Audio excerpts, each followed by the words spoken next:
মানুষের উপরে জুলুম করলে মামলা দেবে কে? এটা কি বাদী কেস? আল্লাহবাদী কেস। কি বাদী? বাংলাদেশে আজ হাজার হাজার মানুষ এখন আল্লাহবাদী কেসের আসামি। বিচারপতি যদি বলে আমি তোর মামলার বাদী, তুই আর জামিন কিয়ামতের আগে পাবি না, আল্লাহ নিজে মামলার বাদী, বলেন আপনাকে কোন বাবা জামিন দেবে? বলেন। আপনি তো আশা করে আছেন না আমি বড় পীরের মুরিদ, ও পীরের কি হবে? ও তো আসামি। ও আসামি না?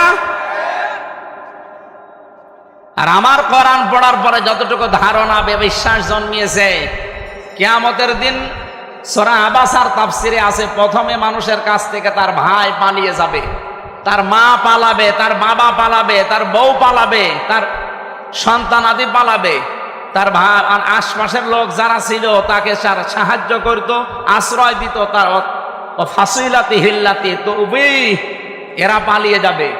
এমনকি তার নেতা নেত্রী যাদের নাম করে দুনিয়ায় নিরাপদ মনে করত, এরাও পালাবে। এবার বলেন যে 7 প্রকার মানুষের নাম বললাম, বিপদে পড়লে ভাই, স্ত্রী, সন্তান, মা, বাবা, নিজের আশপাশের লোক, গোষ্ঠী, জাতি, দলের লোক, এরা আগিয়ে আসে না দূরে যায়? আর কোরআন বলছে মরণের পরে এরা আগে ভাগবে। হযরতে সালের কাছে মুআজিজা দেখতে চেয়েছিল, যে বিশাল পাহাড়, পাহাড়ের পাদদেশে একেবারে চূড়ার উপরে যে পাথর আছে, ওই পাথরের ভেতর থেকে 10 মাসের গর্ভবতী একটা উটনি বের করে সেখান থেকে একটা বাচ্চা সহ উটনি আসো। আল্লাহ রাব্বুল আলামিনের নবী সালেহ সেজদায় পড়ে বলেছিলেন, মাবুদ তুমি আমাকে সাহায্য করো। শেষ পর্যন্ত আল্লাহ এই ব্যবস্থা করে পাহাড় থেকে উটটা পাঠিয়েছিলেন।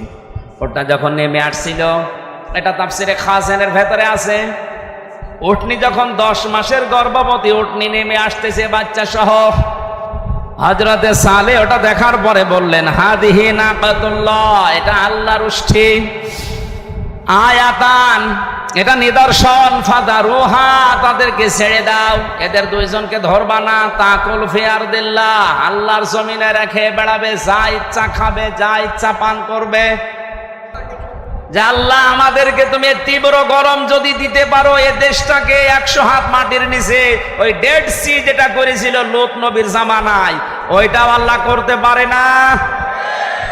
কক্সবাজারের যে সমুদ্র সৈকত, যে পানির অবস্থা, আমার মনে হয় যদি 200 হাত উঁচু হয়ে পানি একবারে আসে, এ দেশ খুঁজে পাওয়া যাবে? আর আল্লাহ এখন ক্ষমতায় নেই, তাই আমরা বিশ্বাস করছি না।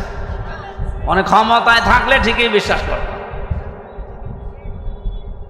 আল্লাহ বলেন আমি এগুলো কেন দেই মাঝে মাঝে, যে প্রচন্ড গরম, দুবাইয়ের এই বিমানবন্দর উড়িয়ে দেওয়া এমনি দেয়নি, দিয়েছি এই কারণে মানুষ যেন একটু টের পায় যে তার হাতের কামাই করা বিষয়ের কি আযাব। এগুলো আমি মজা চাকতে দেই যেন ফিরে আসে, কিন্তু মানুষ তো ফিরে আসে না, ওদের বৃদ্ধি আরো বাড়ে, বলে এগুলো প্রাকৃতিক দুর্যোগ।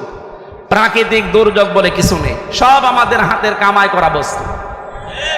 আল্লাহর এই আয়াত, আল্লাহর নিদর্শন, এই মুজিজা কোরআন, যেখানে ইচ্ছা যাবে, যা ইচ্ছা খাবে, যেখানে ইচ্ছা ব্যবহার হবে, এগুলো আমরা করতে দেইনি।